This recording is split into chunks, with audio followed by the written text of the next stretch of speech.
Hello friends, मैं Pradeep Gupta junior classes में आपका स्वागत करता हूं। और एक बच्चे ने मुझे कमेंट करके बताया था कि वो पैरेललोग्राम्स से संबंधित कुछ क्वेश्चंस, कुछ जानकारियां चाहता है। तो आज मैं समांतर चतुर्भुज को लेकर एक वीडियो बना रहा हूं जिससे आपको हेल्प मिलेगा। तो दोस्तों, समांतर चतुर्भुज पहले होता क्या है ये हम जानेंगे।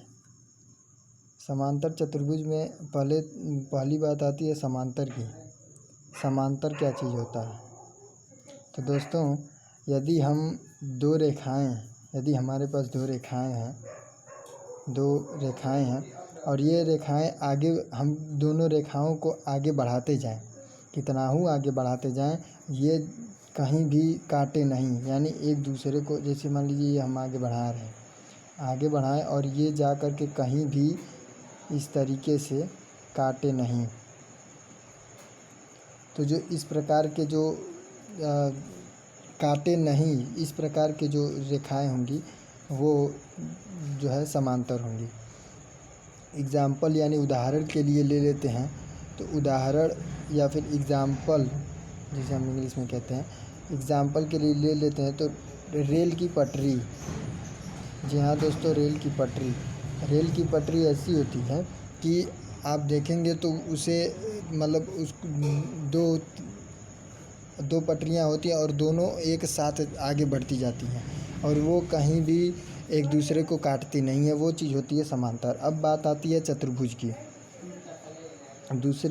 दूसरा शब्द हमारे पास है चतुर्भुज। चतुर्भुज क्या होता है? तो दोस्तों, चतुर्भुज आप जानते होंगे, 4 भुजाओं का एक समूह होता है। चतुर्भुज 4 भुजाओं का एक समूह होता है। और यहाँ पे आ गया समांतर चतुर्भुज। तो दोस्तों, आप देखेंगे तो ए बी, अगर हम इसे नाम दे दें ABCD, तो देखेंगे तो ए बी और CD एक दूसरे के पैरेलल हैं। पैरेलल यानी समांतर हैं। पैरेलल का साइन कुछ इस तरीके से होता है। तो ये पैरेलल का साइन है। तो AB और CD पैरेलल हैं, इस तरीके से जा रहे हैं, पैरेलल है और ये कहीं भी काटेंगे नहीं, एकदम सीधी रेखा में चलते जाएंगे। तो AB पैरेलल CD है और AC पैरेलल BD है। ये दोस्तों, यही चीज़ जो है, हम इसी चतुर्भुज को समांतर चतुर्भुज कहते हैं। तो ये कुछ इस तरीके से भी बनाए जाते हैं, इस तरीके से। जी हाँ दोस्तों, इस तरीके से भी इस चतुर्भुज को बनाया जाता है। ठीक, अब बात आती है, अब इस चतुर्भुज में देखेंगे तो आप अगर बुक में पढ़ेंगे तो विकर्ण एक शब्द आएगा, विकर्ण। तो विकर्ण अब क्या होता है? तो अब अगर हम एक चतुर्भुज बनाएं, चतुर्भुज में इस तरीके की एक रेखा जाती है, इस तरीके की। तो जो ये रेखा है यानी CB जो रेखा गई है, यही CB जो रेखा है वो विकर्ण कहलाती है। CB जो रेखा है वही विकर्ण कहलाती है। ठीक है दोस्तों, अब समांतर चतुर्भुज में आपको जब भी आप देखेंगे तो इसे प्रूव करने के लिए ही पूछा जाता है। यानी समांतर चतुर्भुज के अगर क्वेश्चंस को देखें तो उसे प्रूव करने के लिए ही पूछा जाता है। और इसमें जो थियरम की बात करें, जी हाँ दोस्तों, प्रमेय थियरम की बात करें तो इसमें 5 थियरम होते हैं।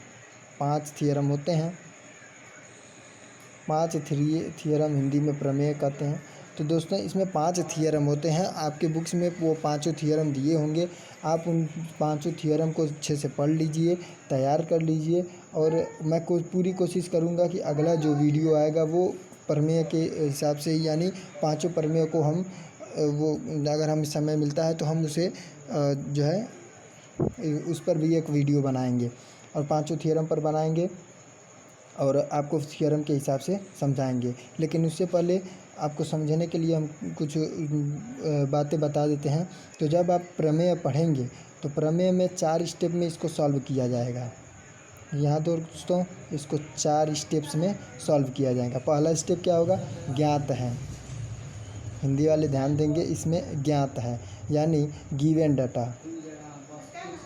गिवन डाटा हमें उस क्वेश्चन, जो क्वेश्चन पूछा जाता है उस क्वेश्चन में हमें क्या पता है, वो चीज़ पहला होता है। दूसरी बात सिद्ध करना है।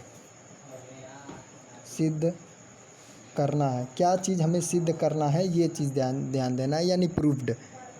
प्रूव क्या चीज़ हमें करना है, वो दूसरा स्टेप होता है, लिखना है। और तीसरा चीज़ दोस्तों ये ज्ञात है और सिद्ध करना है, ये दोनों आपको क्वेश्चंस में ही मिलेंगे।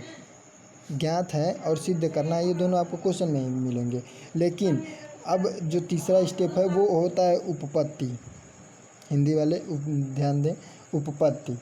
उपपत्ति होता है दोस्तों, तो ये उपपत्ति में हम क्या करते हैं कि इसको सॉल्व करते हैं। उपपत्ति में हम क्वेश्चंस को सॉल्व करते हैं। जो हमने आपको 5 प्रमेय बताए हैं, आप पाँचों प्रमेय को पढ़ेंगे, उस प्रमेय के हिसाब से क्वेश्चंस को सॉल्व करेंगे, जिससे हमारा लास्ट जो स्टेप होगा वो प्रूव्ड दैट हो जाएगा। प्रूव्ड दैट यानी यही प्रूव करना था, वो इधर उधर हो गया, तो यही सिद्ध करना था, यही सिद्ध करना था। तो ये 4 स्टेप में इसको सॉल्व किया जाता है। उम्मीद करता हूँ कि आपको ये वीडियोज़ में समझाए गए सारे के सारे टॉपिक्स को समझ गए होंगे। तो अगला वीडियो कोशिश करूँगा कि प्रमेय का ही आए। और अगर वीडियो अच्छा लगे तो लाइक्स कीजिए, सब्सक्राइब कीजिए। सब्सक्राइब करने से अब मेरे आने वाले सब वीडियोज़ पता चल जाएंगे, नोटिफिकेशन आपको मिल जाएगा। और अगला वीडियो कोशिश करूँगा कि जल्द से जल्द आए, और जैसे ही मुझे टाइम मिलता है मैं अगला वीडियो ला दूँगा। तब तक के लिए थैंक यू, गुड बाय।